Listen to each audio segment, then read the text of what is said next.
চারটি গুণ অতি মূল্যবান।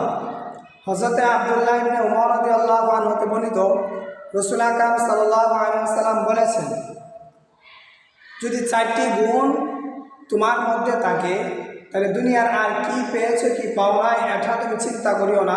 চারটা গুণ যদি তোমার মধ্যে থাকে তাহলেই যথেষ্ট। এই চারটি গুণ হলো, 1 নম্বর আমানত রক্ষা করা, 2 নম্বর হলো সত্য কথা বলা, 3 নম্বর উত্তম চরিত্রের অধিকারী হওয়া, 4 নম্বর রিজিক হালাল হওয়া।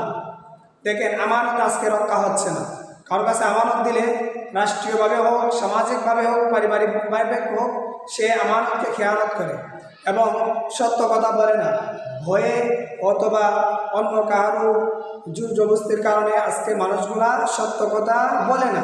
3 নম্বর উত্তম চরিত্রের অধিকারী হওয়ার চেষ্টা করে না, মানুষকে ঠকায়, মিথ্যা কথা বলে, তার চরিত্রের মধ্যে সব সময় সন্দেহ থাকে।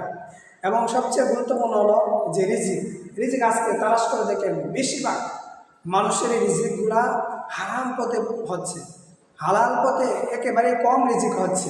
তাই আপনি রিজিকগুলাকে হালাল করেন। আপনার মধ্যে যদি এই 4টি গুণ থাকে তাহলে রাসূল সাল্লাল্লাহু আলাইহি ওয়াসাল্লাম বলেছেন, দুনিয়ার কি পেয়েছো আর পাও না সমস্যা নাই, বরং এই 4টি গুণ তোমাকে জান্নাতে নিয়ে যাবে।